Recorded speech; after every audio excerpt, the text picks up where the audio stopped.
ختم کیا۔ قرآن مجید میں اللہ نے فرمایا وَيَضَعُ عَنْهُمْ إِثْرَهُمْ وَالْأَغْلَالَ الَّتِي كَانَتْ عَلَيْهِمْ، ہمارے نبی صلی اللہ علیہ وسلم لوگوں سے ان کے غلامی کے طوق کو نکالا ہے، وہ لوگوں کے اوپر جو غلامی کا بوجھ تھا اسے دور کیا ہے۔ اللہ تبارک و تعالیٰ کو آزادی پسند ہے، یعنی اللہ یہ نہیں چاہتے کہ میرا بندہ کسی اور کی غلامی میں رہے، میرا بندہ میری غلامی میں رہے۔ قرآن مجید میں اللہ تبارک و تعالیٰ ارشاد فرماتے ہیں ضرب اللہ مثلا عبدا مملوکا لا يقدر على شيء، اللہ تبارک و تعالیٰ غلام اور آزاد کی مثال دیتے ہوئے ارشاد فرماتے ہیں کہ وہ بندہ جو غلام ہو، جو کسی چیز میں اسے خرچ کرنے کا اختیار نہ ہو اور وہ کسی چیز پر قدرت بھی نہ رکھتا ہو، وَمَن رَزَقْنَاهُ مِنَّا رِزْقًا حَسَنًا، اور وہ بندہ جس کو ہم نے اللہ نے مال دیا ہو، رزق حسنہ دیا ہو، فَهُوَ يُنْفِقُ مِنْهُ سِرًّا وَجَهْرًا، اور وہ اللہ کے راستے میں دن رات خرچ کرتا ہو، هَلْ يَسْتَوُونَ، کیا یہ دونوں برابر ہو سکتے ہیں؟ ہرگز برابر نہیں ہو سکتے۔ الحمدللہ، تمام تعریفیں اللہ کے لیے ہیں، بل اکثرهم لا يعلمون، بلکہ اکثر لوگ نہیں جانتے۔ اللہ تبارک و تعالیٰ یہ مثال دے کر بندوں کو یہ سمجھا رہے ہیں جب غلام اور آقا برابر نہیں ہو سکتا، اسی طرح خالق اور مخلوق برابر نہیں ہو سکتے۔ غلام ایک اعتبار سے مخلوق کی طرح ہے اور آقا ایک اعتبار سے خالق کی طرح ہے، اور اللہ تبارک و تعالیٰ یہ نہیں چاہتے کہ میرے بندے میری غلامی چھوڑ کر دوسروں کی غلامی میں رہے۔ اسی لیے حضرات صحابہ جس ملک میں بھی دعوت و تبلیغ کا کام کرنے جاتے، دعوت دینے جاتے، تو وہاں پر ارشاد فرماتے ابتعثنا اللہ لنخرج الناس من عبادت العباد الى عبادت اللہ، ہم آپ کے ملک کو اس لیے آئے ہیں تاکہ اللہ نے ہمیں اس لیے بھیجا ہے تاکہ لوگوں کو بندوں کی غلامی سے نکال کر اللہ کی غلامی میں لے کر آئے۔ عزیزان گرامی، یہ آزادی بہت بڑی نعمت ہے۔ ہندوستان یہ جو ملک آزاد ہوا ہے، اس کے پیچھے ہمارے بڑے بڑے اکابرین کی بڑی قربانیاں ہیں۔ انہوں نے جان و مال کی قربانی دی، اولاد کی قربانی دی، بیویوں کی قربانی دی، ہر چیز کی قربانی دی، تب جا کر یہ ملک ہمیں آزاد ہوا ہے۔ انگریز سب سے پہلے بنگال کی سرزمین پر ایسٹ انڈیا کمپنی کے نام سے تجارت کی غرض سے اس ملک میں آیا تھا، لیکن وہاں پر آ کر وہاں سے سورت میں، گجرات میں، احمد آباد میں، آگرہ میں اپنی اپنی تجارت کی شاخوں کو بڑھایا۔ جب اس کا تجارت یہاں پر کامیاب ہوا تو وہ دھیرے دھیرے ایک ایک ملک کو، ایک ایک جو ہے صوبے کو اپنے قبضے میں لینا شروع کیا۔ تو اس کی یہ غلط سوچ، اس کی جو ہے ناپاک حرکتوں کا اس زمانے میں جو ہمارے بڑے اکابرین تھے ان کو محسوس ہوا، تو سب سے پہلے سراج الدولہ، بنگال کے سراج الدولہ جو وہاں کے حکومت سنبھال رہے تھے، انہوں نے انگریز کے خلاف جنگ کی۔ تو وہ جنگ میں اپنے لوگوں کی غداری کی وجہ سے، میر جعفر کی غداری کی وجہ سے وہ جنگ میں ان کو شکست ہوئی۔ اس کے بعد میر جعفر کو اقتدار سونپا گیا، پھر کئی دنوں کے بعد اس کو بھی اقتدار سے انگریزوں نے نکال دیا۔ اس طرح کر کے یہ جنگ جو ہے سراج الدولہ سے شروع ہوئی ہے۔ اس کے بعد حضرت مولانا ابو الحسن علی ندوی رحمہ اللہ فرماتے ہیں کہ اس ملک میں انگریز جو ہے دھیرے دھیرے ایک ایک صوبے کو ٹارگٹ بنا کر قبضہ کرتا ہوا آ رہا تھا۔ حضرت ٹیپو سلطان شہید رحمت اللہ علیہ کو اس کے بارے میں محسوس ہوا تو حضرت ٹیپو سلطان شہید رحمت اللہ علیہ تمام لوگوں کو، تمام بڑے بادشاہوں کو جمع کر کے اور ان کے ذریعے خطوط بھیج کر ان کو یہ آگاہ کیا کہ ہم ایک منظم، ایک زبردست طاقت بن کر انگریز کے خلاف جنگ کریں گے۔ حضرت ٹیپو سلطان شہید رحمت اللہ علیہ اپنے زمانے میں 4 جنگیں لڑی تھی، اس میں سے ایک جنگ میں انگریزوں کو شکست دے دی۔ تو جیسے ہی انگریزوں کو شکست ملنا تھا تو انگریز ہمیشہ اس طاق میں رہتے تھے کہ کیسے ٹیپو سلطان شہید رحمت اللہ علیہ کو شہید کر دیا جائے، اس ملک سے ان کو ختم کر دیا جائے۔ آخر اپنے ہی لوگوں کی غداری کی وجہ سے، میر صادق کی غداری اور اپنے وزراء کی غداری کی وجہ سے انگریز جو ہیں حضرت ٹیپو سلطان شہید رحمت اللہ علیہ کو ایک جو ہے جنگ میں وہ ان پر بھاری پڑ گئے اور ان پر غالب آ گئے۔ عزیزان گرامی، یہاں تک کہ سری لنکا پٹن میں 4 میں سن 1790 پر 9 عیسوی میں حضرت ٹیپو سلطان شہید رحمت اللہ علیہ کو شہید کر دیا گیا۔ حضرت ٹیپو سلطان شہید رحمت اللہ علیہ انگریز کے رحم و کرم پر جینے پر موت کو ترجیح دی، اور حضرت ٹیپو سلطان شہید رحمت اللہ علیہ کا وہ قول ہمیشہ یاد آتے رہتا ہے، گیدڑ کی 100 سالہ زندگی سے شیر کی 1 دن کی زندگی بہتر ہے۔ عزیزان گرامی، حضرت ٹیپو سلطان شہید رحمت اللہ علیہ یہ جنگ کی تحریک شروع کر دی تھی۔ اس کے بعد شاہ ولی اللہ محدث دہلوی رحمت اللہ علیہ پورے ملک میں جہاد کا فتویٰ جاری کر دیا، تو وہ تو انتقال ہو گئے۔ اس کے بعد ان کے بڑے بیٹے شاہ عبدالعزیز رحمت اللہ علیہ اس تحریک کو لے کر چلے۔ سید احمد شہید رحمت اللہ علیہ اس تحریک کو لے کر اس ملک میں چلے، جہاد کریں، ہندوستان میں جو انگریز آیا ہے اس انگریز کو اس ہندوستان سے بھگایا جائے، اس کے خلاف جہاد کا اعلان کیا جائے۔ عزیزان گرامی، ٹامسن کہتا ہے، انگریز کا ایک بہت بڑا جنرل ٹامسن کہتا ہے کہ دلی کی چاندنی چوک سے لاہور کی جامعہ مسجد تک ہر درخت پر ایک علماء کی گردنوں کو پھانسی کے پھندوں پر چڑھایا گیا۔ ٹامسن کہتا ہے بہت سارے علماء کو جمع کر کے یہ کہا جاتا کہ جہاد کے فتوے کو واپس لے لو، ورنہ جو ہے ہم تمہیں گولیوں سے اڑا دیں گے۔ علماء نے جہاد کا فتویٰ نہیں لیا تو کئی علماء کو جو ہے گولیوں سے اڑا دیا گیا۔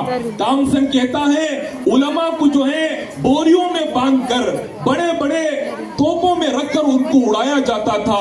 اتنی دردناک تکلیفیں دی گئی، اور علماء ہمارے اکابرین ہمیشہ ہر چیز کی قربانی دے کر اس ملک کو آزاد کیا ہے، تب جا کر یہ ملک آزاد ہوا ہے۔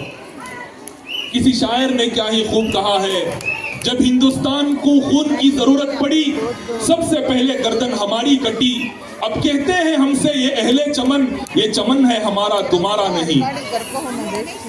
عزیزان گرامی، وہ ہندوستان جو کبھی عریانیت و فحاشیت کا ننگا ناچ رہا تھا، وہ انگریز سامراجیت جس نے دلی کو دلزار بنا دیا تھا، امرتسر کو خاکستر کر دیا تھا، علماء اسلام کی گردنوں کو سپرد طرف کر دیا تھا، باشندگان ہند کو ہر قسم کے زد و کوب میں ڈال دیا تھا، غرض غلامی کا توق پہننا ہندوستانیوں کا مقدر بن چکا تھا، جبر و تشدد کا برداشت کرنا ہندوستانیوں کا مقدر بن چکا تھا۔ لیکن ایسے المناک اور پرفتن دور میں کچھ اس طرح کے بھی سپہ سالار آئے جن کو غیرت اور حمیت نے جھنجھوڑا، جرأت و جسارت نے جھنجھوڑا، یہی سا جھنجھوڑا کہ دنیا حیران اور پریشان ہے، دنیا حیران اور ششدر ہے کہ حضرت شاہ ولی اللہ محدث دہلوی رحمہ اللہ کی جسارت، حضرت حاجی امداد اللہ مہاجر مکی جیسے بانی کی شجاعت، بانی دارالعلوم مولانا قاسم نانوتوی رحمت اللہ علیہ کی ذہانت، مولانا رشید احمد گنگوہی جیسے محرک کی بصیرت، شیخ الاسلام مولانا حسین احمد مدنی جیسے بزرگ کی عمارت، مولانا حفظ الرحمن فعال کی جیسی سیادت، مولانا محمد علی جوہر جیسے ابو کی صداقت، ڈاکٹر اشفاق اللہ خان جیسے محقق کی امانت، دیگر ہمدردان وطن کی حقانیت نے دنیا کو جو درس دیا ہے، دنیا شاید ہی ان کو بلا سکے۔ اگر تاریخ بھی اپنا دامن سمیٹنا چاہے تو ناممکن ہے، لیکن دوستوں یہ کڑی ہم پیچھے ہٹ کر جب ہم لوٹتے ہیں، ہم سے ہمارا یہ ضمیر سوال کرتا ہے، آزادی کے اس طویل عرصے میں ہم نے کیا پایا اور کیا کھویا؟ آزادی دلانے والے جیالوں نے ملک کی تعمیر و ترقی کے لیے جو خواب دیکھا تھا وہ شرمندہ تعبیر ہوا؟ قوم کے جو مطالبات تھے وہ پورے ہوئے؟ لوگوں کی سچی آزادی نصیب ہوئی؟ جمہوریت کی روح باقی رہی؟ لوگوں میں تعلیم کا تناسب باقی رہا؟ عزیزان گرامی، لوگوں کے تقاضوں کو پورا کیا گیا؟ یہی ضمیر گرج کر سوال کرتا ہے، بتا اس آزادی کے لمبے عرصے میں ہم نے کیا پایا اور کیا کھویا؟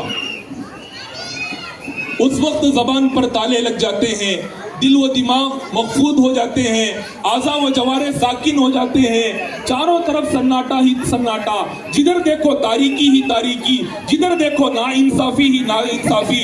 غرض یہ آزادی ہمارے لیے باعث غلامی ثابت ہوئی۔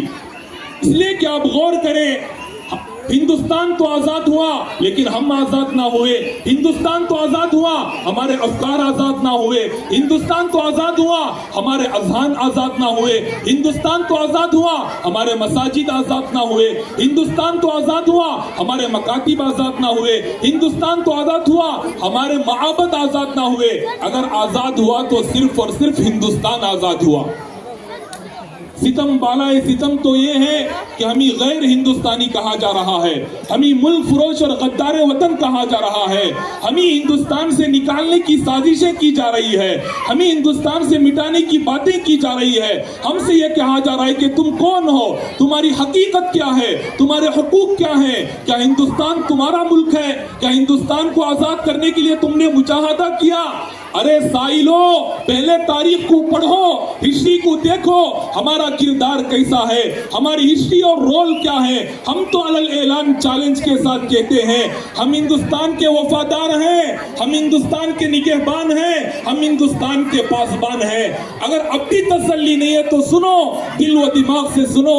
ارے تاریخ کے صفحات پر قلم ڈالنے والوں، کیا تمہیں معلوم نہیں جنگ آزادی کے جان باز ہم تھے، جنگ آزادی کی جرأت و بے باکی کی روح ہم تھے، مالٹا کے مقدمہ بغاوت کے ملزم ہم تھے، امبالہ سازش کیس کے ملزم ہم تھے، انجمن انقلاب ہند کے بانی ہم تھے، کانپور کی مسجد میں شہید ہونے والے ہم تھے، شولہ پور میں گاندھی جی کی گرفتاری پر احتجاج کرنے والے ہم تھے، شاملی کے میدان میں شہید ہونے والے ہم تھے، سبھاش چندر بوس کی آزاد کے فوج کے کمانڈر ہم تھے، تحریک ریش میں رومال کے فعال ہم تھے، تحریک بالا کوٹ کے فعال ہم تھے، مالٹا کے مہمان ہم تھے، کراچی میں 7 کفن لے جانے والے ہم تھے۔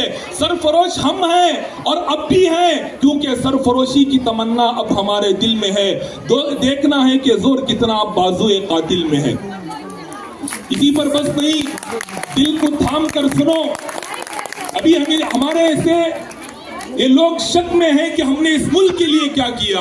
جان و مال ہم نے دی، دولت و ثروت ہم نے دی، ہمت و شجاعت ہم نے دی، اور ہم سے آ کر وطنیت کا ثبوت مانگتے ہو، وطنیت کی سرٹیفکیٹ مانگتے ہو۔ ارے تمہیں معلوم ہونا چاہیے ہماری جان، ہمارا مال، ہمارا کردار، ہمارے اعمال مجسمہ شناختی کارڈ ہے۔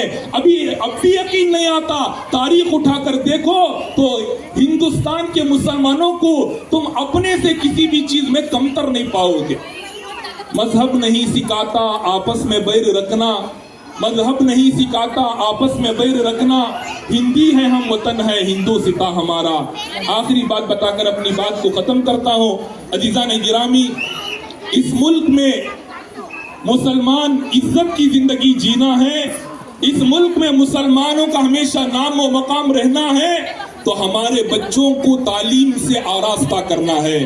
ہمارے بچوں کو دنیاوی تعلیم بھی دینا، دینی تعلیم بھی دینا بہت ضروری ہے، تاکہ ہمارے بچے ہر فیلڈ میں آگے بڑھے، ہر فن میں آگے بڑھے، ہمارے بچے ڈاکٹر بھی بنے، انجینئر بھی بنے، پروفیسر بھی بنے، وکیل بھی بنے، جج بھی بنے، پائلٹ بھی بنے، ہمارے بچے ہر لائن میں آگے بڑھے۔